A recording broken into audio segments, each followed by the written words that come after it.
Dans la conférence, j'évoquerai le moins possible le christianisme et l'islam, les chrétiens et les musulmans, car il y a autant de christianisme qu'il y a de chrétiens et autant d'islam qu'il y a de musulmans. J'analyserai les textes qui rapportent les paroles de Jésus et de Mahomet et qui sont considérés par les croyants des deux religions comme étant d'origine divine. Je propose le plan suivant. Nous verrons d'abord les textes, ensuite les personnalités avec les vies et les portraits, et nous terminerons avec les messages.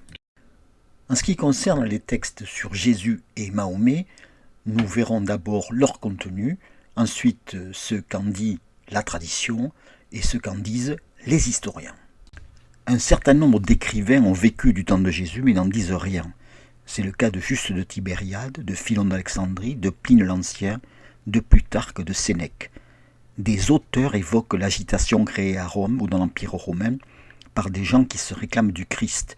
C'est le cas de Suétone en 120, de Pline le Jeune en 112, de Tacite en 119. Un seul auteur non chrétien évoque à la fin du 1er siècle Jésus, c'est Flavius Joseph dans deux passages de la guerre des Juifs. Dans un premier passage, il évoque la lapidation de Jacques, dont il dit qu'il est le frère de Jésus. Un deuxième passage est qualifié de testimonium Flavianum. Maintenant, il y avait en ce temps-là un certain Jésus, un homme sage, s'il est permis de l'appeler un homme, parce qu'il était un faiseur de miracles et un enseignant qui enseignait de telle manière que les hommes l'écoutaient avec plaisir. Il s'attirait autour de lui à la fois beaucoup de juifs et beaucoup de gentils. C'était le Christ. Et lorsque Pilate le condamna à être crucifié, à la suggestion des principales personnalités parmi nous, ceux qui l'aimèrent depuis le début ne l'abandonnèrent pas, parce qu'il leur apparut de nouveau le troisième jour, comme le leur avaient annoncé les prophètes, ainsi que 10 000 autres merveilles à son sujet. Et la tribu des chrétiens ainsi nommée d'après son nom n'est pas encore éteinte à ce jour. Ce texte a entraîné un débat entre historiens. Certains considèrent le texte comme étant authentique, ils le qualifient de 5e évangile. D'autres jugent que c'est une interpolation dans sa totalité, c'est-à-dire un texte ajouté dans le texte originel, c'est le cas de Voltaire. D'autres pensent qu'une partie est authentique et une autre partie interpolée. En effet, pourquoi Joseph, qui n'est pas chrétien, aurait écrit « Homme sage, s'il est permis de l'appeler un homme », c'était le Christ, et il leur apparut le troisième jour. Nos connaissances sur Jésus proviennent des évangiles canoniques et des évangiles dits apocryphes, c'est-à-dire cachés. Les évangiles canoniques sont ceux reconnus par l'Église de Rome. Ils sont composés des évangiles dits synoptiques, on peut les mettre en parallèle, Marc, Luc et Matthieu, et de l'évangile de Jean au contenu plus théologique. Il raconte la vie de Jésus, actes, paroles, destin. Les autres textes canoniques, les actes des apôtres, les épîtres de Paul, les épîtres dites catholiques et l'Apocalypse de Jean ne nous apprennent rien de plus sur Jésus que les évangiles.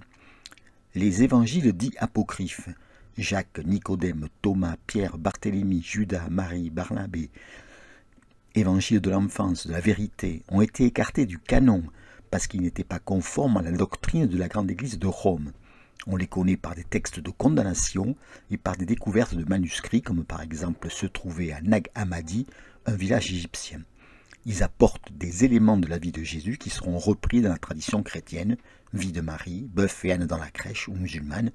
Jésus souffle sur des statuettes d'argile d'oiseaux et leur donne vie. Les traditions religieuses présentent leurs textes comme étant le reflet exact de ce qu'ont fait et dit les fondateurs de leur religion. C'est ce qui est enseigné au catéchisme et dans les écoles coraniques. La tradition est une création qui se fige. Dans un premier temps, l'écriture des textes est créatrice. La preuve, c'est la variété des points de vue sur la vie de Jésus dans les évangiles et l'existence des apocryphes. Mais à un moment donné, ces écritures sont figées par le pouvoir politique et religieux pour constituer une tradition. Elle devient figée, éternelle, indiscutable. L'histoire, c'est la recherche de ce qui s'est passé réellement dans le passé, sur la base de preuves réfutables. L'histoire est changeante, provisoire, discutable. L'histoire peut confirmer la tradition, l'infirmer, ne rien pouvoir dire. Les rapports entre les institutions religieuses et les historiens ont été difficiles. 2 exemples. Richard Simon, 1638-1712, a écrit l'histoire critique de l'Ancien Testament et a fait l'objet de critiques de la part de Bossuet et son rejet par son ordre, l'oratoire. Alfred Loisy, 1857-1940, affirme que les textes sacrés posent des problèmes historiques qui doivent être étudiés selon les principes de la méthode historico-critique pour n'être examinés que plus tard selon les principes de l'exégèse religieuse et de l'orthodoxie théologique. Il est révoqué de ses enseignements dans l'enseignement catholique, ses livres sont mis à l'index, ses thèses condamnées par Pidis et il est excommunié. Les principales recherches historiques sur l'islam se font aujourd'hui dans les pays occidentaux, elles sont difficiles, voire impossibles, dans les pays musulmans. Examinons le problème de la datation des évangiles. Pour certains historiens, voire le site de l'abbé Carmignac, les évangiles auraient été écrits en araméen très tôt par les disciples de Jésus, puis traduits ensuite en grec. Ce sont de quasi-reportages. D'autres pensent que les évangiles ont été écrits tardivement, vers 120-130, loin de Palestine. En effet, l'épître de Barnabé en 140, le pasteur d'Hermas en 150, n'évoque pas les évangiles. En 160, Justin ignore les évangiles. Il fait allusion à des sentences et des prophéties. Le premier auteur qui se réfère aux 4 évangiles est Irénée en 185. Le point de vue historique dominant, ce qui ne veut pas dire scientifique, est le suivant. L'évangile de Marc aurait été écrit vers 60 à Rome, celui de Matthieu vers 80 en Syrie, Luc vers 80 en Grèce, Jean vers 90 à Éphèse. Ce sont des textes qui présentent des différences quant à la description des événements de la vie de Jésus. Naissance, miracle, crucifixion, résurrection. Ce sont des textes chargés d'émouvoir et de convaincre, destinés à des communautés se réclamant du Christ, dispersées loin de Palestine, au moins 30 ans après sa mort. Les textes présentent les événements de la vie du Christ différemment selon le milieu à qui ils s'adressent. Par exemple, la généalogie de Jésus dans Matthieu remonte à Abraham, puisqu'il s'adresse à des Juifs. Pour Luc, elle commence à Adam, puisqu'il s'adresse à des non-juifs. Ces textes sont au sein d'enjeux théologiques et politiques. Par exemple, des versions de Luc écrivent « Ton père et moi, nous t'avons cherché ». D'autres versions écrivent « Nous t'avons cherché ». On voit que c'est le statut de Joseph qui est en jeu. Est-il le père de Jésus ? Examinons maintenant le contenu, ce que dit la tradition et l'histoire des textes qui parlent de Mahomet. Commençons par les textes non musulmans. Des textes signalent l'action d'un prophète armé luttant contre les Byzantins en Palestine. Thomas le presbyte en 640, qui vit en Mésopotamie, parle d'une personne qui a mené une expédition militaire sur Gaza en 634. Dans la Doctrina Jacobi, discussion entre juifs écrite à Carthage en 634, il est écrit « On disait qu'un prophète était apparu venant avec les Saracènes et qu'il proclamait l'arrivée du Christ qui allait venir. » En 634, dans un sermon, Sophronios parle de l'occupation de Bethléem par des combattants venus d'Arabie. Dans la lettre synodale envoyée en 634 à Rome et Constantinople, il évoque les Saracènes qui se livrent à un pillage total avec cruauté et sauvagerie. Dans son sermon de Noël 634, il parle d'Agarènes, de Saracènes, d'Ismaélites qui sèment la terreur et l'empêchent de se rendre à Bethléem. Fin 7e siècle, le patriarche Sébéos signale dans l'histoire d'Héraclius en 660 des batailles en 614, 21, 634 entre Arabes et Byzantins, les Arabes étant dirigés par un prédicateur marchand qui se réclame de Moïse et d'Abraham. Les textes non musulmans ne nous apprennent pas grand-chose sur Mahomet, si ce n'est l'existence d'un prophète armé.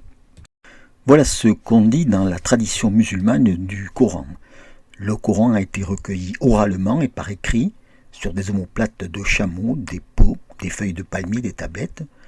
Les textes et les témoignages oraux ont été collectés par Othman et un canon est créé dans les années 640, très tôt après la mort du prophète. Le Coran n'est pas un livre qui raconte la vie de Mahomet. Le Coran cite très peu Mahomet, 5 fois. On peut cependant y trouver des allusions à des événements de la vie du prophète qui sont décrits dans la Sira, le soupçon d'infidélité de Aïcha, le trouble vis-à-vis de Zainab. Le contenu. Le Coran est divisé en 104 sourates comprenant 6236 versets. Il est composé de blocs narratifs formant une unité cohérente appelée péricopes sans lien entre eux. Il est composé de prières, d'hymnes, de récits, de sermons, d'instructions, de proclamations, de polémiques, de malédictions, d'affirmations du caractère divin du Coran, d'exhortations, de louanges en Dieu, de professions de foi, de signes de la puissance de Dieu, de témoignages de l'ingratitude des hommes, de récits bibliques, de paraboles, de récits de punition, de préceptes moraux, de descriptions apocalyptiques, de règles juridiques, de prescriptions rituelles, de règles de comportement, d'interdictions, des obligations, de descriptions du paradis et de l'enfer, d'appel à la miséricorde et à la guidance d'Allah, d'annonces de punition aux mécréants, de controverses, de malédictions, d'anathèmes, de refus de contact avec les infidèles, d'appel à violence contre les infidèles, de description de la transformation des infidèles en singes, d'appel à la guerre, de règles à appliquer à la guerre, de destruction de statues, de crainte de Dieu, d'obscurité. Le Coran est la parole d'Allah. Un verset dit « Le Coran n'a été forgé que par Allah ». Dans le Coran pour les nuls, Malek Chebel écrit « Le Coran constitue mot pour mot la parole de Dieu, non altérée, conservée telle qu'elle pour toujours. Le Coran établit une relation directe entre sa source, Dieu, et le destinataire du livre, l'humanité. C'est le message final pour parachever et compléter les enseignements des révélations précédentes. C'est un texte magnifique, poétique, malheureusement intraduisible, structuré autour de questions morales et éthiques. Essayez de retrouver la candeur de votre enfance en ouvrant le Coran. Vous renouvellerez votre vision du monde en vous libérant de vos carcans pour découvrir de nouveaux horizons. La langue du Coran est l'arabe. Pour les musulmans, il est intraduisible. Il y a plus de 50 traductions en français. Certains disent, que les traductions du Coran sont comme les femmes, ce sont les plus belles qui sont les moins fidèles. Un certain nombre de penseurs musulmans pensent que le Coran n'est jamais en contradiction avec toutes les découvertes scientifiques contemporaines, ce qui prouve son caractère divin, la vitesse de la lumière, le Big Bang, les trous noirs, l'âge de l'univers, le développement du fœtus, la tectonique des plates. C'est ce qu'on appelle le concordisme, dont le représentant principal est Maurice Bucaille, qui a écrit la Bible, le Coran et la science, best-seller mondial. Une vidéo, Les miracles scientifiques du Coran, est visible sur YouTube. Dans la tradition musulmane, un certain nombre de débats ont été ouverts sur le Coran. Les chiites considéraient que le Coran avait été falsifié par les califes en effaçant les versets relatifs à la famille du prophète. Ce n'est qu'au IXe siècle que la majorité des chiites se ralliera à la version sunnite du Coran. Aux questions « Pourquoi le Coran est-il aussi déstructuré ? Quelle est la chronologie des sourates ? Quelles sont les circonstances de la révélation ?» Les savants musulmans n'ont pas eu de réponse unanime à ces questions. Comment expliquer aussi que des versets se contredisent ? Par exemple, un verset autorise la consommation de vin, un autre l'interdit lors de la prière, puis le vin est totalement prohibé. La tradition musulmane abroge donc certains versets. Il faut d'ailleurs noter que ce sont les versets les plus agressifs qui sont conservés. Selon les différents savants musulmans, les versets abrogés vont de 3 à 400. Le Coran pour les nuls signale que la science de l'abrogation est une discipline très complexe. Nous ne pouvons être qu'en accord avec cette position. Dernière question débattue, la question du Coran incréé ou créé. Le Coran incréé aurait été dicté à Mahomet. Il a existé de toute éternité, il est gardé par des anges depuis toujours. Il est donc indiscutable. Mahomet n'est qu'un enregistreur en haut-parleur.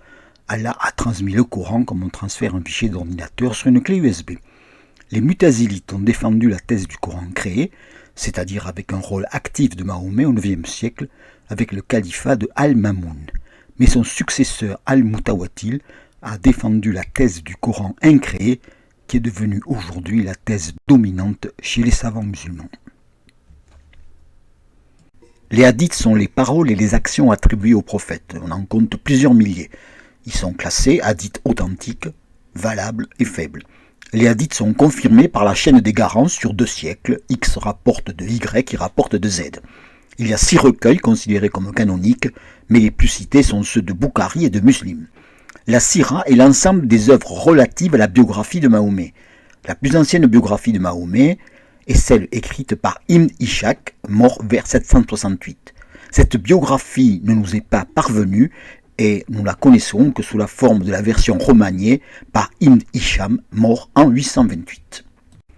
Pour cette partie, je me réfère au Coran des historiens édité par Mohamed Ali Amir Mouizi et Guillaume Di. Les auteurs du Coran des historiens opposent 2 paradigmes historiques. Pour l'épistémologue Thomas Kuhn, le terme paradigme définit le cadre dans lequel s'inscrit toute recherche scientifique en définissant les problèmes à étudier, les thèses admises, les questions à poser, les schémas qui guident et orientent la recherche. Pour l'étude du Coran, Les auteurs opposent leur paradigme au paradigme nöldékien. Théodore Nöldeke considérait que le Coran était composé des morceaux authentiques de la prédication de Mahomet. Il en évacuait simplement le surnaturel. Pour les auteurs du Coran des historiens, le Coran est considéré comme un document historique, philologique, littéraire, religieux de l'Antiquité tardive du Moyen-Orient. Les termes du paradigme nöldékien, révélation, collecte, sourate mécoise, médinoise sont piégés. Le Coran est un texte sans contexte, il y a peu de références historiques ou géographiques. Le texte est composite, il est déroutant, décousu, désordonné, déconcertant, obscur, polémique, opaque et répétitif. Les thèmes, le vocabulaire, le style, les rimes montrent une grande diversité d'écriture. Le Coran, corpus hétérogène, un recueil de textes composites, fluctuants, composé de plusieurs strates, de sous-textes progressivement réinterprétés, lectionnaire de prières chrétiennes syriaques, prédication de Mahomet, textes de controverse avec les chrétiens et les juifs, rabbiniques, slogans militaristes, textes issus de la Torah, du Talmud, des apocryphes juifs ou chrétiens, des apocalypses. Corpus qui s'est fixé sur plusieurs décennies sous le contrôle du pouvoir politique, avec des interpolations, des réécritures, des redécoupages, des omissions. Pour le chercheur Christophe Luxemberg, un pseudonyme pour des raisons de sécurité, la langue originelle du Coran est le syriaque. Si on fait cette hypothèse des passages obscurs du Coran, c'est clair.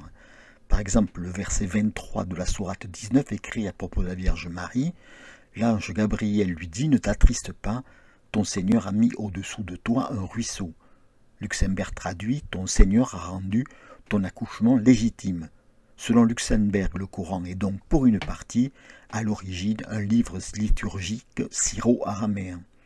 L'étude scientifique du Coran illustre la thèse de l'historien allemand Max Müller, 1823-1890, si on ne connaît qu'une religion, on n'en connaît aucune. Dans l'émission de Mordilla Prieur, Jésus selon Mahomet, on entend un chercheur musulman dire « Je suis croyant et le Coran est la parole de Dieu. Mais en tant que chercheur, je vois bien que le Coran est composite et a été écrit et modifié sur une longue période. Je constate la nature historique du texte, mais je reconnais la validité de la révélation. » Le Coran pour les nuls de Malek Chebel donne en faveur de la thèse du Coran écrit très tôt l'argument suivant. Certains historiens doutent que le Coran ait été noté pendant la vie du prophète, mais les musulmans se réfèrent à un hadith qui précise que le Coran a bien été écrit du vivant du prophète. La preuve que le Coran est la parole rapportée exactement de Mahomet est ainsi apportée par un hadith. Pour les historiens, les hadiths sont des textes tardifs de propagande. Comment Mahomet aurait-il pu, compte tenu du nombre de hadiths recensés, prononcer autant de hadiths par jour? La chaîne des garants, sur 2 siècles, qui les authentifie à toutes les ressemblances avec les généalogies de la Bible, dont la fiabilité historique est douteuse. La Sira, la plus ancienne biographie de Mahomet qui nous soit parvenue, est celle écrite par Ibn Hisham, 2 siècles après la mort du prophète. Les historiens les plus sceptiques disent que c'est comme si on écrivait la biographie de Napoléon en 2020, à partir des témoignages oraux de grognards de l'Empire transmis par leurs descendants habitant les États-Unis. Un historien fait la comparaison avec les biographies de la Vierge Marie. La Vierge Marie est peu évoquée dans les évangiles, mais les biographies de Marie vont être écrites au IIe siècle, en particulier le protévangile de Jacques vers 140, pour donner vie à ce personnage. C'est une biographie inventée, comme peut-être celle de Mahomet. Par exemple, la biographie de Mahomet contient des aspects symboliques. Moïse a vécu 120 ans, Mahomet 60. Moïse commence sa prédication à 80 ans, Mahomet à 40. 40 est un chiffre symbolique. Les Hébreux errent pendant 40 ans. Jésus est tenté par le diable 40 jours. Les biographies de Mahomet sont des textes de commande inscrits dans des stratégies de pouvoir qui ont pour objectif de construire le passé dans un contexte d'affrontement très violent entre musulmans et non-musulmans et entre musulmans. Conclusion de cette partie, les historiens proches des traditions religieuses considèrent que les textes sacrés des religions ont été écrits très tôt après la disparition des fondateurs. La plupart des historiens contemporains pensent qu'il s'agit d'un processus qui a duré plusieurs décennies. Je vous propose de voir les biographies des 2 fondateurs à partir des textes. Pour Jésus, la tradition le présente comme un prédicateur. Il est jugé par les Romains et crucifié. On peut distinguer 3 paradigmes historiques à propos de Jésus. D'abord le paradigme chrétien qui est proche de la tradition. Il est résumé dans le texte Dei Verbum, publié sous le pontificat de Paul VI. De façon ferme et absolument constante, la Sainte Mère l'Église a affirmé et affirme que les 4 évangiles énumérés dont elle atteste sans hésiter l'historicité transmettent fidèlement ce que Jésus, Fils de Dieu, pendant qu'il vivait parmi les hommes, a réellement fait et enseigné en vue de leur salut éternel jusqu'au jour où il fut enlevé au ciel. La plupart des historiens chrétiens reconnaissent qu'une partie des évangiles peut être interprétée symboliquement, par exemple la venue des rois mages, mais que l'essentiel, le message de Jésus, la crucifixion, la résurrection est le reflet de la vérité. On trouve ce point de vue chez Benoît XVI, Jean-Christophe Petit-Fils, Mac Gallo et la quasi-totalité des biographies de Jésus. Pour le paradigme mythiste, Jésus est un personnage inventé comme Zeus ou Hercule. C'est le point de vue de Michel Onfray qui reprend les thèses d'historiens de la première moitié du XXe siècle, Couchou, Alfaric, et qui sont défendues aux États-Unis aujourd'hui par Earl Doherty, Robert Price, George Albert Wells. Cette thèse est rejetée par les milieux académiques et est répandue plutôt dans les milieux complotistes. Le paradigme humaniste présente Jésus comme un homme divinisé dans les décennies qui ont suivi sa mort. Cette thèse est résumée par Guignebert. L'initiative très limitée d'un homme nommé Jésus a déterminé un petit mouvement messianique en Palestine. Les fidèles de cet homme l'ont pris pour le Messie, ils l'ont dit sans succès en Israël, mais l'un d'entre eux, Paul, ouvrier de la seconde heure, formé dans le milieu syncrétiste de Tarse, l'a répété en terre grecque. À partir de ce moment, sous le double apport du messianisme juif et du syncrétisme helléno-juif qui le paraît de qualité et de légendes empruntées plus ou moins consciemment aux dieux orientaux du salut, l'humble réalité de la vie de Jésus a été recouverte et sa mythologie s'est constituée. Ce courant a pour représentants contemporains Gérard Mordillat et Jérôme Prieur pour leur série de livres et de vidéos Jésus contre Jésus, Jésus après Jésus, Jésus sans Jésus, Bart Ehrman, la construction de Jésus. Il faut noter que le judaïsme et l'islam sont sur cette position idéologique. Le débat sur les 3 paradigmes est bien présenté dans Les nouvelles hypothèses sur les origines du christianisme de Jacques Giry. Voilà ce que dit la tradition musulmane de Mahomet. Il est né vers 570, orphelin de père à la naissance. Il perd sa mère très tôt et est pris en charge par son oncle Abou Talib. À 25 ans, il se marie à une veuve, riche commerçante de la Mecque, Khadija, dont il fait prospérer le commerce. Il restera monogame jusqu'à la mort de Khadija en 619. En 610, Mahomet dit avoir eu une révélation et déclare être chargé par Dieu de la diffusion d'une nouvelle religion.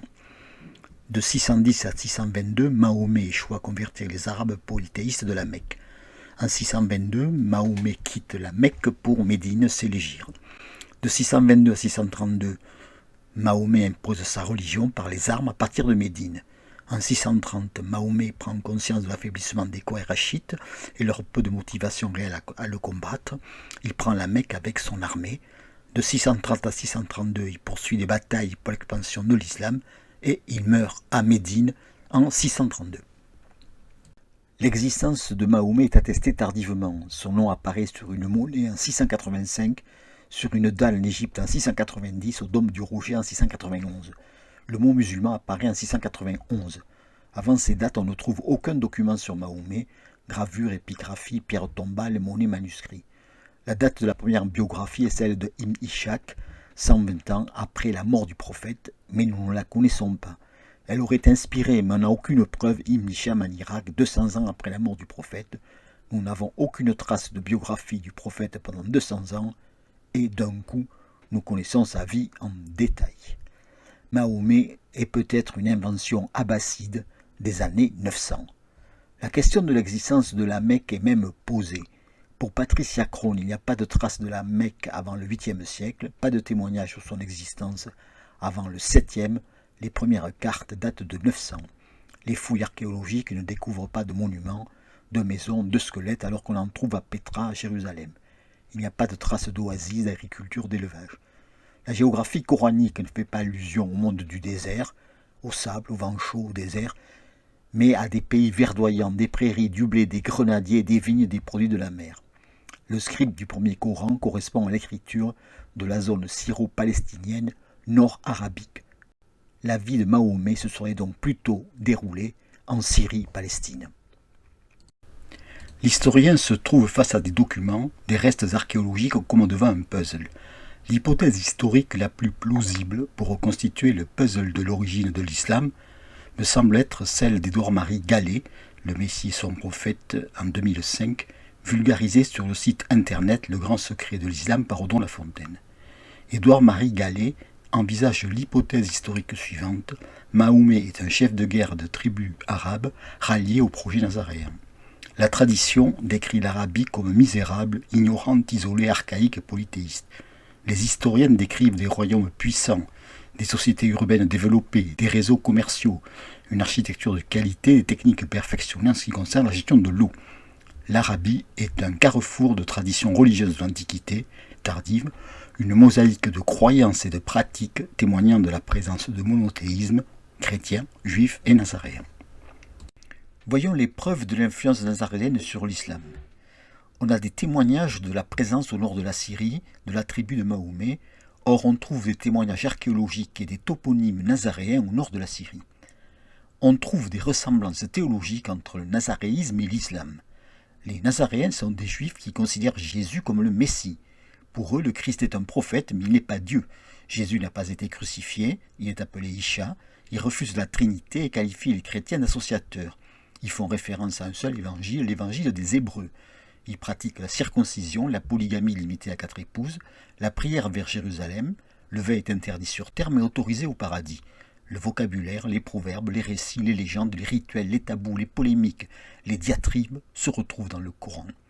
Les Nazaréens enseignaient qu'ils émigreraient dans le désert, reconquéreraient Jérusalem, reconstruiraient le temple et que le Christ reviendrait pour conquérir le monde. En 644, on connaît une controverse entre le patriarche jacobite Jean Ier et l'émir Amour Bar Sadr. Elle ne fait pas référence au Coran, les arguments de l'émir sont ceux de la religion nazaréenne.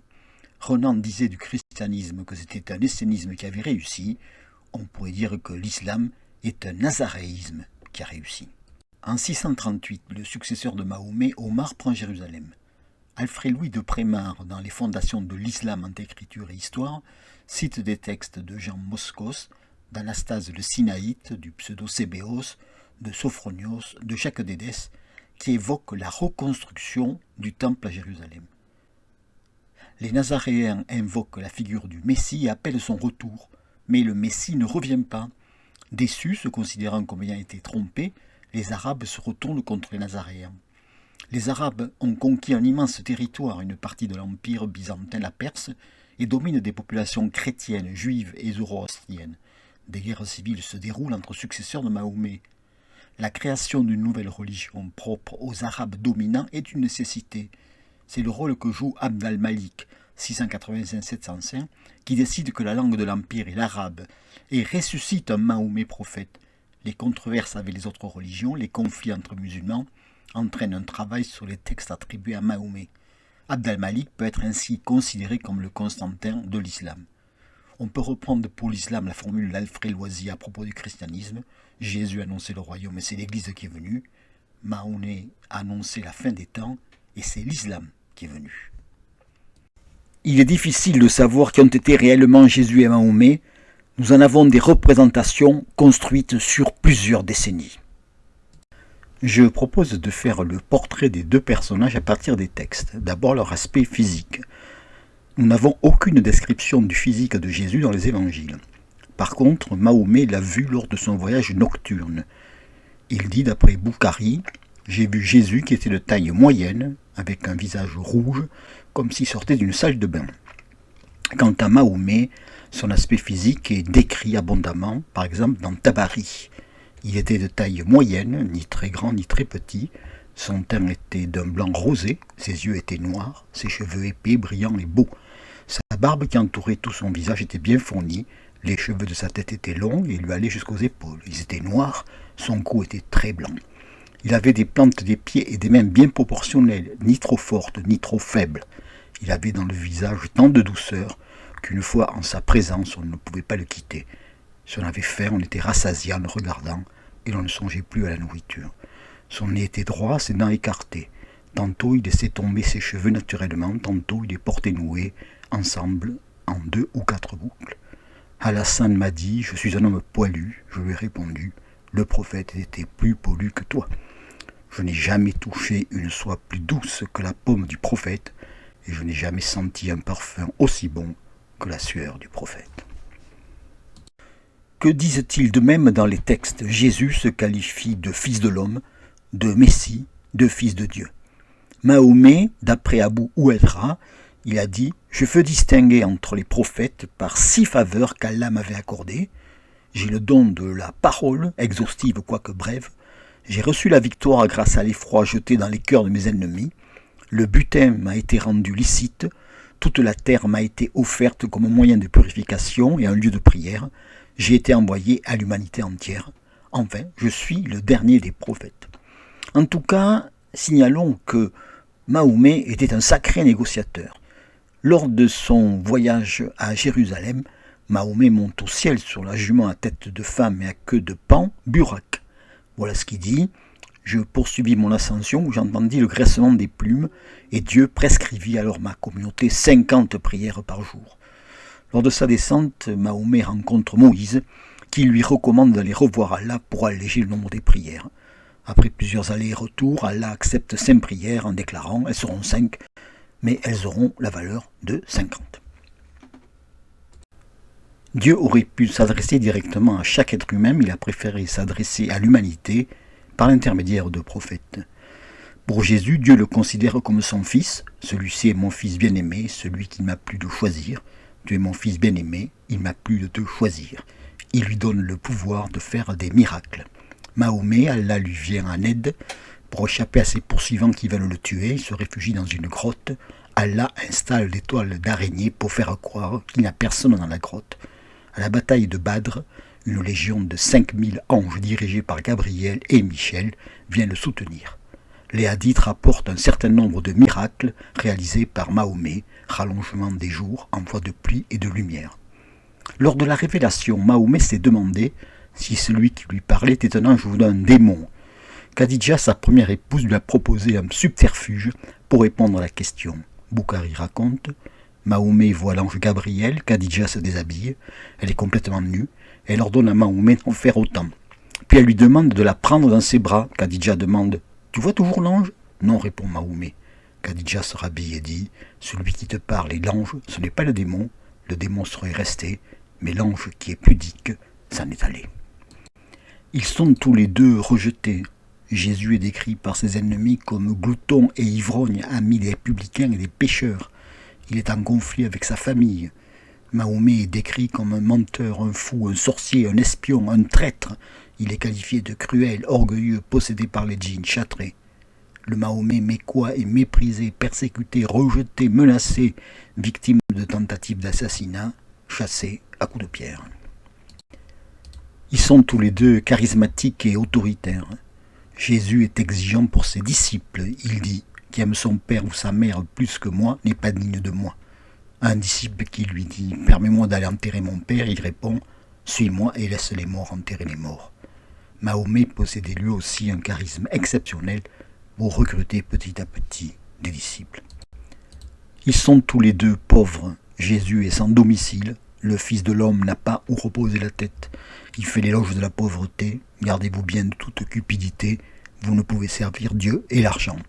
Mahomet, la tradition le présente comme vivant simplement. Il balaye sa chambre, allume son feu, rapièce ses vêtements, fabrique ses sandales et sa houppelande.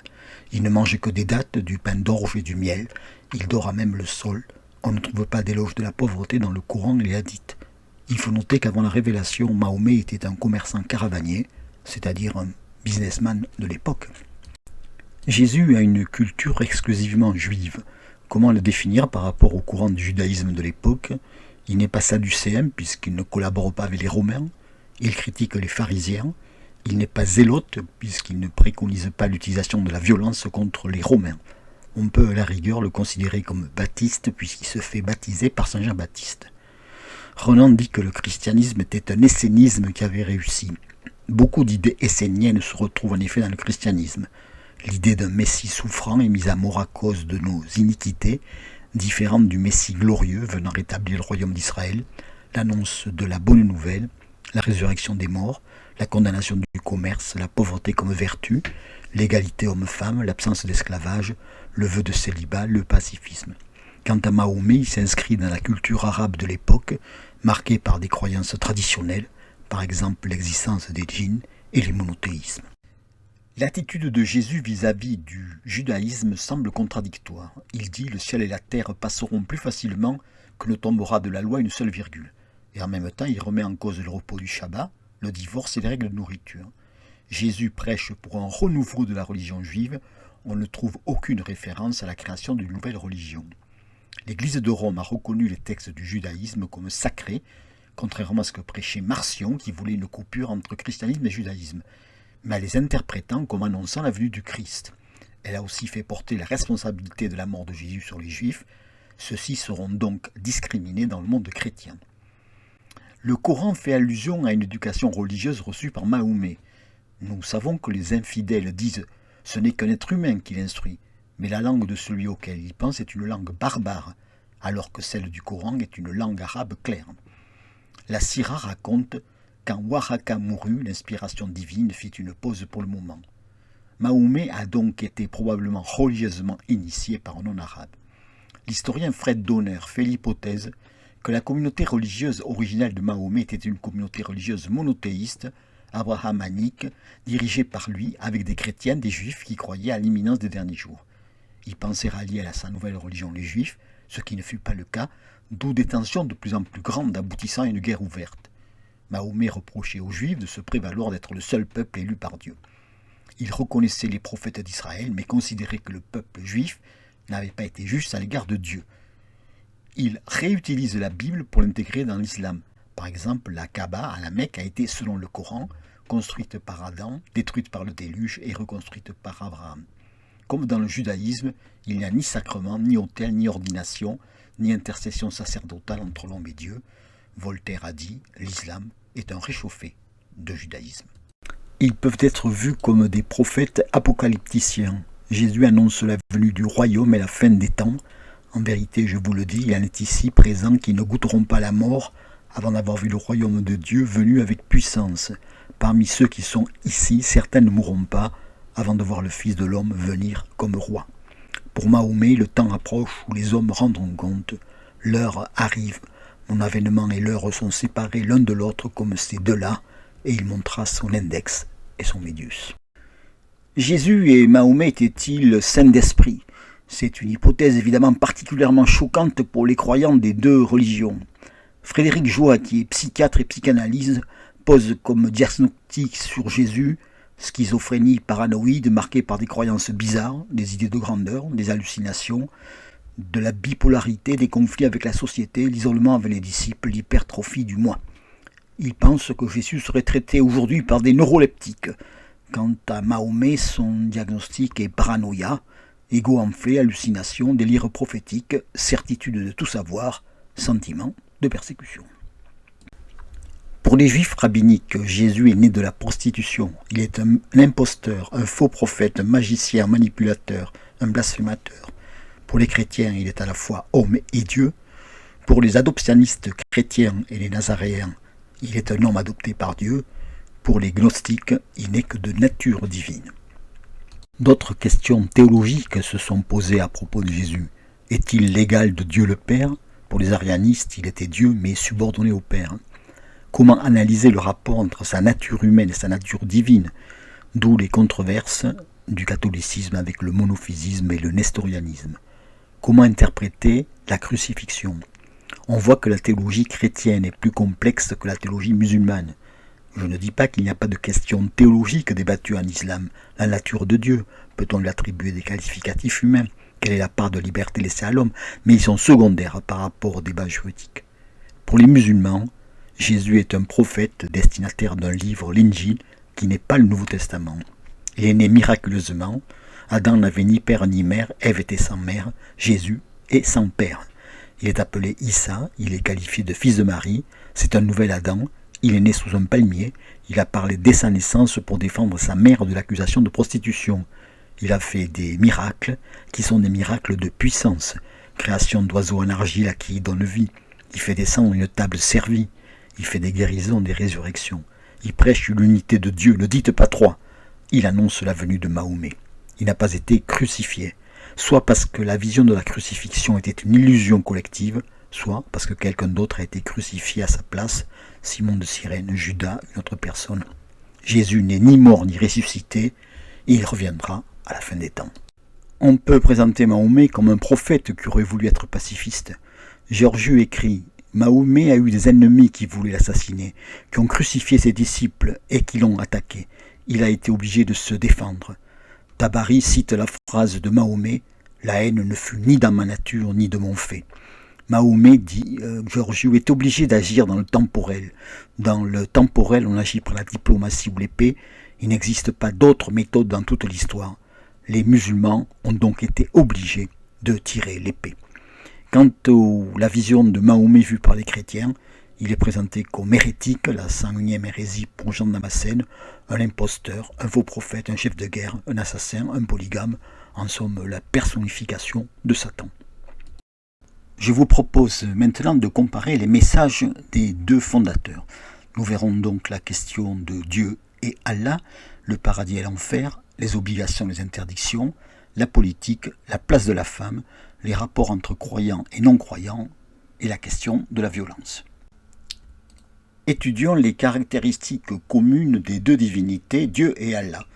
L'entité divine est éternelle, unique, grammaticalement masculine, célibataire, toute puissante, créatrice du ciel et de la terre, législatrice. Elle décide de la fin des temps et du jugement dernier, avec la résurrection des morts, la récompense ou la punition. Elle est assistée par des anges, combattus par le diable, susceptibles de révéler son message à quelques humains.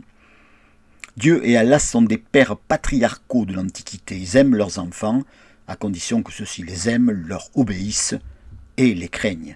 La Bible juive écrit « Tu craindras Yahvé ton Dieu ».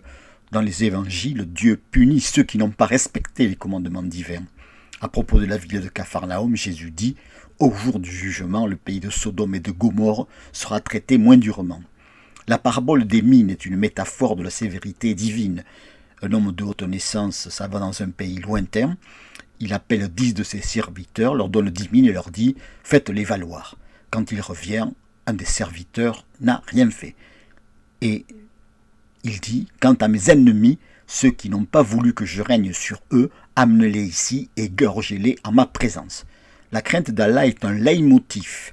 On retrouve 148 occurrences relatives à la crainte que doit avoir le croyant devant Allah. Qu'est-ce qui différencie les deux représentations de la divinité? Pour les chrétiens, Dieu est en 3 personnes et il s'est incarné. L'islam s'oppose à cette conception. Les chrétiens ont dit le Christ est le fils d'Allah. Telle est la parole qui sort de leur bouche. Ils répètent ce que les infidèles disaient avant eux, qu'Allah les anéantisse, comme ils s'écartent de la vérité. Ô chrétiens, ne soyez pas extravagants dans votre religion. Le Messie Jésus, fils de Marie, n'est qu'un messager d'Allah. Ne dites pas 3. Cessez, ce sera mieux pour vous. Allah est un Dieu unique. Il est trop glorieux pour avoir un fils. Comparons les deux professions de foi. Le Notre Père chrétien.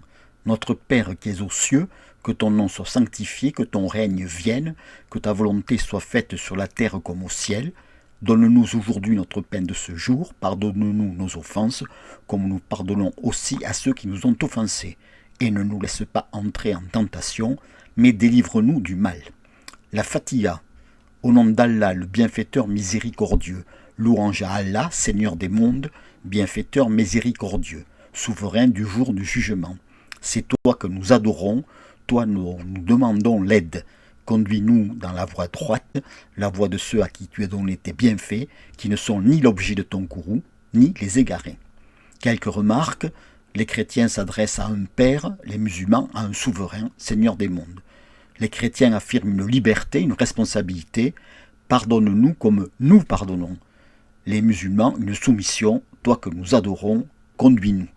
Le pardon est cité dans la prière chrétienne, inexistant dans la prière islamique. Dans la prière musulmane, les croyants des autres religions sont condamnés. Pour tous les exégètes, ceux qui encourent le courroux d'Allah sont les juifs, ceux qui sont égarés sont les chrétiens. L'enfer, il est présenté dans les évangiles comme un feu éternel, où il y aura des pleurs et des grincements de dents. Dans le Coran, il y a 98 occurrences. Ceux qui ne croient pas à nos signes, nous les brûlerons bientôt dans le feu. Chaque fois que leur peau aura été consumée, nous leur en donnerons une autre afin qu'ils goûtent au châtiment. L'enfer coranique est pour ceux qui ne croient ni à Allah ni à son prophète.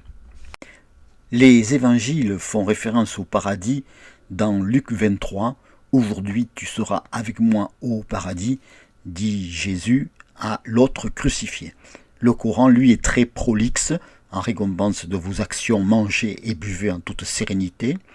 Ils seront accoudés sur des tapis doublés de brocart, et les fruits des 2 jardins seront à leur portée. Nous leur donnerons l'abondance des fruits, les viandes qu'ils désireront, des vierges toujours vierges. Ils y trouveront des houris au regard chaste qu'avant eux aucun homme ou djinn n'a jamais touché. Elles seront aussi belles que le rubis et le corail. Le message christique est très peu normatif. Tu aimeras le Seigneur de tout ton cœur et de toute ton âme. Tu aimeras ton prochain comme toi-même. De ces 2 commandements dépendent toute la loi et les prophètes. Ce sera à l'Église d'élaborer des compléments ce qui concerne les questions juridiques et morales non évoquées par Jésus. Du point de vue théologique, l'Église présente ces textes comme inspirés par le Saint-Esprit, donc d'origine divine. Au contraire, il y a beaucoup de réglementations dans l'islam, soit en provenance du Coran, soit des hadiths. Elles ont pour origine les lois judaïques et les coutumes pré-islamiques. Le bon musulman doit respecter des interdits. Il ne doit pas consommer de vin, de porc, regarder des images. Les anges n'entrent pas dans une maison où il y a des images. Certains instruments de musique, la flûte, le tambour et le goubaïra, les jeux de hasard, la fornication. La fornicatrice et le fornicateur, fouettez-les chacun de 100 coups de fouet. Ne faites preuve d'aucune indulgence dans l'exécution de la loi d'Allah si vous croyez en Allah et au jour dernier. Qu'un groupe de croyants assiste à la punition, l'adultère. D'après Abdallah ibn Umar, on amena à l'envoyé d'Allah un juif et une juive qui avaient commis l'adultère. L'envoyé d'Allah donna l'ordre de lapider les 2 juifs adultères. L'homosexualité, lorsque vous trouverez 2 hommes accomplissant le péché de l'autre, mettez-les à mort, l'actif comme le passif. Le bon musulman doit s'efforcer de respecter les recommandations de Mahomet. Du point de vue de la santé, mangez de l'ail et servez-vous-en comme médicament. Il est le remède de 70 maladies. Quand vous arrivez dans un pays, mangez des oignons, ils vous épargneront les maladies. Le prophète a dit, mangez de la laitue, elle amène le sommeil et aide à la digestion. Selon le journal saoudien Saudi Gazette, le docteur Faten Abdelrahman Khorshid est l'auteur d'une des plus grandes découvertes du royaume saoudien dans le domaine des sciences, pour ses travaux sur l'urine de chameau qui ont débouché sur un éventuel traitement pour le cancer. Le docteur a affirmé qu'elle s'est inspiré des conseils du prophète Mahomet. Ce traitement n'est pas une invention, mais une récupération de l'héritage de notre prophète. Ses recherches et son équipe ont gagné la médaille d'or de l'innovation du royaume saoudien en 2008. Le prophète a dit « Allah aime l'éternuement mais déteste le bâillement ». Le bâillement vient de Satan, donc si l'un d'entre vous bâille, il doit faire de son mieux pour s'arrêter. Lorsque l'un de vous se chausse, qu'il commence par le pied droit, et lorsqu'il se déchausse, qu'il commence par le pied gauche. Celui qui a mangé de l'ail ou de l'oignon, qu'il reste éloigné de la mosquée. On a parlé de quelqu'un au prophète et on lui a dit qu'il avait dormi jusqu'au matin et qu'il ne s'était pas réveillé pour la prière. Le prophète a dit « Satan a uriné dans ses oreilles ». Quand vous entendez le braiement d'un âne, cherchez refuge auprès d'Allah parce que leur braiement indique qu'ils ont vu Satan. Allah n'accepte pas la prière de quiconque lâche un pet avant qu'il n'ait refait son ablution. D'après Abu Ayyub al-Ansari, le prophète a dit « Quand vous allez satisfaire un besoin naturel, ne faites pas face à la Qibla, ne lui tournez pas le dos non plus, mais orientez-vous vers l'est ou l'ouest. Ne tenez pas votre verge de la main droite en urinant. » Les normes comportementales sont très nombreuses dans la Sunna, quasi inexistantes dans les évangiles. Jésus se refuse à toute intervention de nature politique. « Mon royaume n'est pas de ce monde, rendez à César ce qui appartient à César. » On peut cependant se poser une question, que serait-il arrivé si le pouvoir avait échu à Jésus ? Le christianisme a été totalitaire sur le plan politique en France de 380, le décret de Théodose, à la Révolution, c'est-à-dire que l'ordre juridico-politique était soumis à la religion. Mahomet, lui, est à la fois Jésus, fondateur d'une religion, Saint Paul, constructeur d'une théologie, d'une organisation, Constantin, dictateur du pouvoir politique, et j'ajouterai Charlemagne, comme convertissant par la guerre. L'ayatollah Khomeini a observé, le Coran contient 100 fois plus de versets concernant les problèmes sociaux que de versets sur le sujet de dévotion. Il y en a 2 ou 3 qui traitent de la prière, des devoirs envers Dieu. Tout le reste roule sur l'économie, le droit, la politique. L'islam politique ou n'est rien. Jésus peut être qualifié de féministe avec beaucoup de guillemets. Il a des amies femmes, Marie-Madeleine, Marie de Magdala, Marie, mère de Jacques, Marthe. Il se fait laver les pieds par une femme de mauvaise vie. Il pardonne à la pécheresse.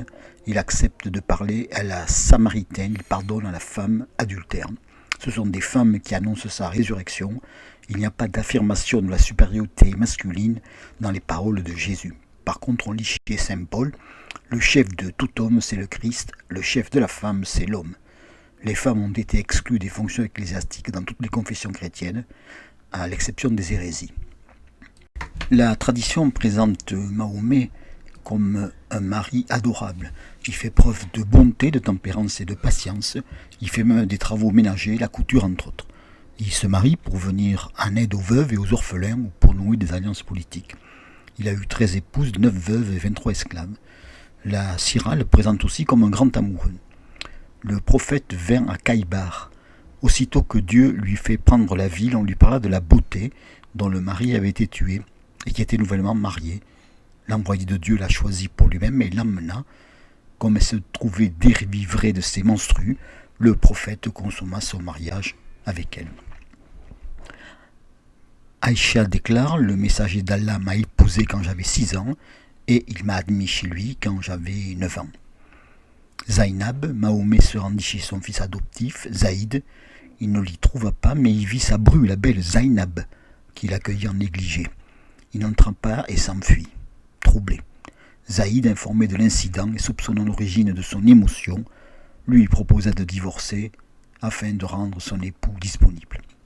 L'adoption était supposée engendrer les mêmes effets que la filiation naturelle dans la tradition bédouine. Épouser Zainab aurait été de l'inceste, mais Allah se fit alors entendre. C'était sa volonté que d'unir Muhammad et Zainab, afin de montrer qu'un fils adoptif n'est pas la même chose qu'un fils naturel. Certains hadiths prêtent d'ailleurs à Aïcha des paroles sarcastiques sur la rapidité de l'aide divine en de pareilles situations. Elle aurait dit « Il me semble que ton Seigneur se hâte de satisfaire tes désirs ». Mahomet remplissait-il ses obligations conjugales? Anas bin Malik dit « Le prophète avait l'habitude de rendre visite à toutes ses femmes à la suite, jour et nuit, et elles étaient au nombre de 11. J'ai demandé à Anas « Le prophète avait assez de force ?» Anas répondit « Nous disions souvent que le prophète avait reçu la force de 30 hommes. » La supériorité des hommes est voulue par Allah. Les hommes sont supérieurs aux femmes en raison des qualités par lesquelles Dieu a élevé cela au-dessus de celles-ci. C'est le verset 38 de la sourate 4. Les femmes sont moins intelligentes que les hommes. Un jour, l'apôtre d'Allah est allé à Musaleh. Il est passé devant des femmes et a dit « Vous jurez fréquemment et vous êtes injustes envers vos maris. Je n'ai jamais rien vu de plus déficient en intelligence et en religion que vous. » Le prophète a dit « Le témoignage d'une femme n'est-il pas la moitié du témoignage d'un homme ? Cela tient à l'imperfection de son intelligence. Dieu vous commande dans le partage de vos biens de donner au fils mâle la portion de 2 filles. Les femmes sont peu nombreuses au paradis, nombreuses à l'enfer. J'ai regardé à l'enfer et j'ai vu que la majorité des habitants étaient des femmes. Le mari a le droit de battre sa femme, vous réprimanderez celles dont vous avez à craindre la désobéissance, vous les battrez. Le prophète a dit, on ne demandera pas à un homme pourquoi il bat sa femme. La polygamie est autorisée, épousez comme il vous plaira 2, 3 ou 4 femmes. Mahomet s'est marié avec Aïcha qui était mineure. La musulmane ne peut se marier qu'à un musulman. La répudiation est possible. La femme peut demander le divorce à des conditions très restrictives, impuissance ou infertilité. La femme doit être à la disposition de l'homme sur le plan sexuel. Si le mari invite la femme dans son lit, qu'elle refuse de venir et qu'il passe la nuit mécontent d'elle, les anges la maudissent jusqu'au matin. La menstruation est une impureté. Le musulman ne doit pas serrer la main des femmes. Pour résumer les rapports hommes-femmes, la législation islamique issue des Corans et des hadiths autorise la répudiation, la polygamie, le mariage avec une mineure, le droit de battre avec sa femme, et interdit la liberté du mariage, l'égalité juridique, la liberté sexuelle et l'homosexualité. Il n'y a dans les évangiles aucun propos relatif à la supériorité de l'homme sur la femme. On les trouve dans la Sunna. Les religions présentent des règles pour les rapports humains fondées sur la bonté, l'hospitalité, le pardon, l'humilité et l'honneur. Jésus est sévère pour ceux qui ne croient pas en lui. Les scribes et les pharisiens sont des sépulcres blanchis, des serpents, une engeance de vipères, malheureux, insensés, aveugles, hypocrites. Mais il n'y a aucun appel à exercer une violence sur eux, c'est Dieu qui les punira. Le christianisme dans son histoire n'a pas été tolérant vis-à-vis des autres religions, des impies, des hérétiques et des apostats. Le Coran comprend des versets tolérants. J'ai mes œuvres et vous avez les vôtres, point de dispute entre nous. Dieu nous réunira tous, car il est le terme de toute chose. Ceux qui croient, ceux qui pratiquent le judaïsme, ceux qui sont chrétiens ou sabéens, ceux qui croient en Dieu au dernier jour, ceux qui font le bien, voilà ceux qui trouveront leur récompense auprès de leur Seigneur. Ils n'éprouveront aucune crainte et ne seront pas affligés. Mais selon la majorité des savants, ces versets sont abrogés par quiconque désire un autre culte que l'islam sera dans l'autre monde du nombre des malheureux. Les musulmans sont la meilleure communauté. Vous êtes le peuple le plus excellent qui est surgi parmi les hommes. Vous ordonnez ce qui est bon et défendez ce qui est mauvais. Les infidèles sont dans l'égarement, ils ne sont que des souillures. Les pécheurs sont certes dans l'égarement et la folie. Les mécréants ressemblent à du bétail sur lequel on hurle et qui entend seulement un cri, un appel confus. Sourds, muets, aveugles, ils ne raisonnent pas. Ils sont détestables, infidèles, pervers, égarés, impies, injustes, perdants, idolâtres, criminels, orgueilleux, avides. Les Juifs sont un peuple criminel. Vous combattrez les Juifs au point que si l'un d'entre eux se cache derrière une pierre, la pierre dira « Ô adorateur de Dieu, voilà un Juif derrière moi, tue-le ». Ils veulent détourner les musulmans de leur foi. Ils sont des falsificateurs qui cachent sciemment la vérité. Ô gens du livre, pourquoi dissimulez-vous la vérité sous le mensonge? Pourquoi cachez-vous sciemment la vérité? Le musulman ne doit pas les fréquenter. Ô croyants, ne formez pas de liaison intime qu'entre vous. Les infidèles ne manqueraient pas de vous corrompre. Ô croyants, ne prenez pas d'amis parmi les incroyants. Se lier d'amitié avec les incroyants, c'est prendre le parti des ennemis de Dieu. Ils seront punis par Allah à l'enfer. Malek Shebel, dans le Coran pour les nuls, commente le verset « Ô croyants, ne prenez point pour amis les juifs et les chrétiens ». Ce verset ne dresse pas une image exhaustive de ce problème complexe. Les enseignements coraniques disent que les croyants doivent faire preuve mutuellement de bienveillance, de solitude et de justice. Yam el-Nawawi, un célèbre spécialiste de droit islamique, considère que la fraternité à laquelle il est fait allusion dans ce hadith se réfère à la fraternité de toute l'humanité, qui rassemble tous les enfants d'Adam et pas seulement les frères dans la foi. C'est grâce à ce célèbre spécialiste de droit islamique que la fraternité musulmane peut être définie comme universelle. Pour George Orwell, les hommes sont égaux, mais certains le sont plus que d'autres. Pour les musulmans, tous les hommes sont frères, mais certains le sont plus que d'autres. Dans le Coran et la Sunna, les mauvais traitements sont justifiés. L'amputation, le voleur et la voleuse, coupez-leur la main à tous deux en punition de ce qu'ils ont acquis, comme châtiment de la part d'Allah. Allah est puissant et sage. La flagellation, si des gens boivent du vin, fouettez-les. S'ils boivent encore, fouettez-les. S'ils boivent encore une fois, tuez-les. La lapidation, l'envoyé d'Allah a lapidé à mort une personne de la tribu des Banu Aslam, un juif et sa femme. La crucifixion, la punition de ceux qui déclarent la guerre à Allah et à son envoyé et qui les affrontent de toute leur force pour semer la discorde sur la terre, et l'exécution, la crucifixion, la mutilation d'une main et d'un pied de côté opposé. Les musulmans reprennent un des 10 commandements, tu ne tueras point. Les musulmans citent les versets suivants, ne tuez point d'homme car Dieu vous l'a défendu. Qui tuerait une âme, c'est comme s'il avait tué tous les gens. Éloignez-vous des péchés abominables, apparents ou cachés, ne tuez personne. Les versets complets disent « Ne tuez point d'homme, car Dieu vous l'a défendu, sauf pour une juste cause. » Éloignez-vous des péchés abominables, apparents ou cachés, ne tuez personne injustement. Qui tuerait une âme, c'est comme s'il avait tué tous les gens, si ce n'est pour venger un acte de corruption. L'acte de corruption, cela peut être par exemple la négation de l'existence de Dieu, l'apostasie, une caricature de Mahomet.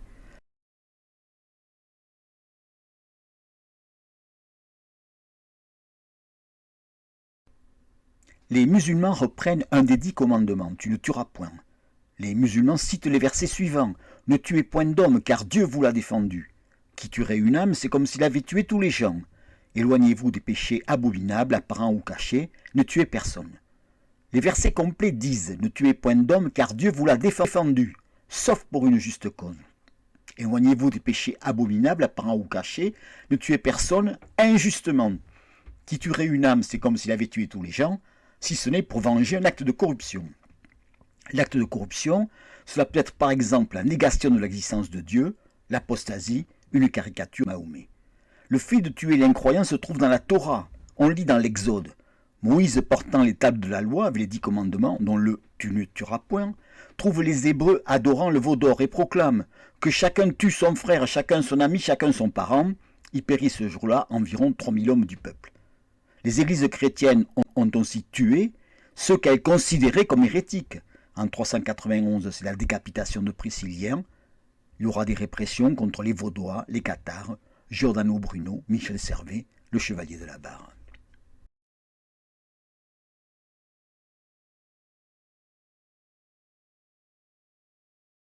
La Sira évoque 13 assassinats commandités par Mahomet. Ka'b ibn al-Ashraf avait écrit des poèmes se moquant de lui.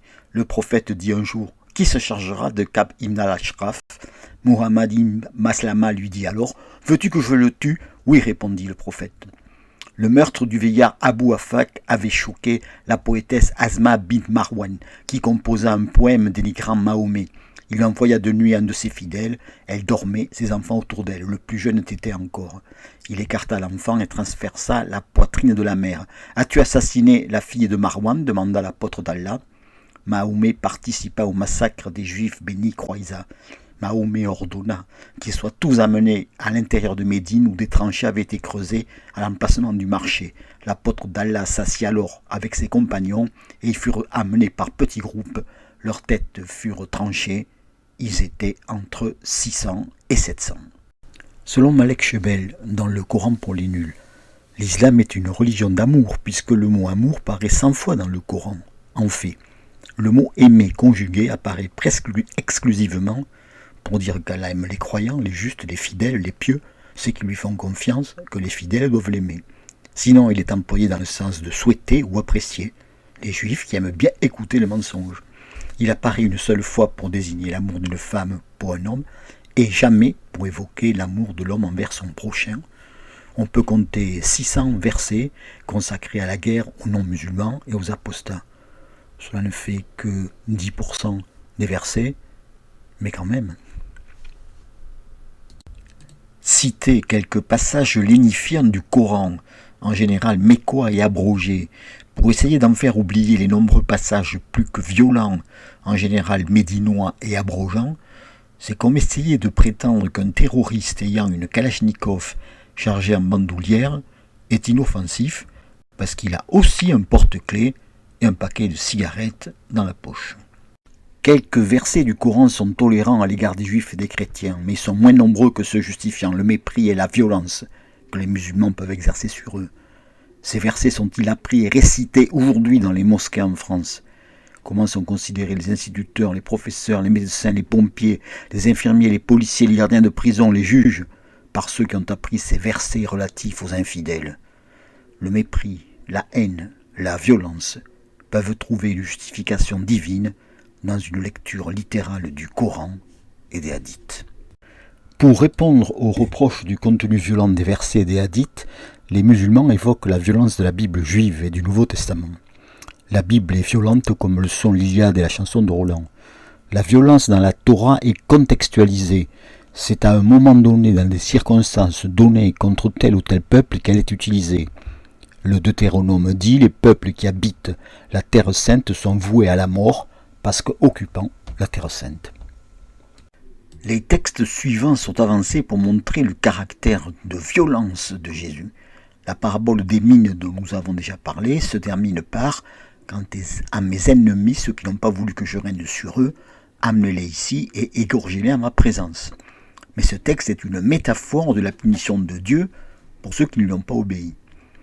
N'allez pas croire que je sois venu apporter la paix sur la terre. Je ne suis pas venu apporter la paix, mais le glaive. Pensez-vous que je sois apparu pour établir la paix sur la terre? Non, je vous le dis, mais bien la division. Désormais, en effet, dans une maison de 5 personnes, on sera divisé 3 contre 2 et 2 contre 3. Je suis venu opposer l'homme à son père, la fille à sa mère et la bru à sa belle-mère. On aura pour ennemi les gens de sa famille. Ces textes sont des avertissements de Jésus relatifs aux divisions qui apparaîtront dans les familles. L'expulsion des marchands du temple est violente, mais Jésus ne les tue pas. Dans un pays agité par des révoltes, Judas Galiléen, Teudas, l'Égyptien, Jésus ben Ananias, il n'appelle pas à lutter par la violence contre les Romains. Des théologiens ont justifié la violence exercée sur les croyances par « va dans les chemins le long des haies, et ce que tu trouveras, contrains-les d'entrer afin que ma maison soit remplie ». C'est dans Luc 14, 23. Ce texte est la traduction catholique de second, la traduction protestante de Crampon écrit « presse-les d'entrer ». Jésus tient des paroles de paix. Ceux qui prennent le glaive périront par le glaive. Heureux les pacifiques, ceux qui font preuve de paix. À qui te frappe sur une joue, présente l'autre. Heureux ceux qui sont doux, heureux ceux qui font preuve de bonté. Heureux ceux qui procurent la paix, car ils sont appelés fils de Dieu. L'amour du prochain est posé comme un absolu. Aimez vos ennemis et priez pour ceux qui vous persécutent. Tu aimeras ton prochain comme toi-même. Aimez vos ennemis et priez pour ceux qui vous persécutent. Aimez vos ennemis, faites du bien à ceux qui vous haïssent, bénissez ceux qui vous maudissent, priez pour ceux qui vous calomnient. Tu aimeras le Seigneur de tout ton cœur, de toute ton âme, de toute ta pensée. Tu aimeras ton prochain comme toi-même. De ces 2 commandements dépendent toute la loi et les prophètes. D'après Abdallah ibn Umar, l'envoyé de Dieu a dit « J'ai reçu l'ordre de combattre les mécréants sans relâche jusqu'à ce qu'ils professent qu'il n'y a d'autre divinité qu'Allah, que Muhammad est l'envoyé d'Allah, qu'ils accomplissent la prière et qu'ils s'acquittent de l'aumône légale. » Je dirais oui aisément au bouddhisme, au brahmanisme, à l'animisme, mais l'islam c'est autre chose. C'est la seule religion au monde qui prétend imposer par la violence sa foi au monde entier. Je sais qu'aussitôt on me répondra, le christianisme aussi, et l'on citera les croisades, les conquistadors, les saxons de Charlemagne. Eh bien, il y a une différence radicale. Lorsque les chrétiens agissaient par la violence et convertissaient par force, ils allaient à l'inverse de toute la Bible, et particulièrement des évangiles. Ils faisaient le contraire des commandements de Jésus. Alors que lorsque les musulmans conquièrent par la guerre des peuples qu'ils contraignent à l'islam sous peine de mort, ils obéissent à l'ordre de Mahomet.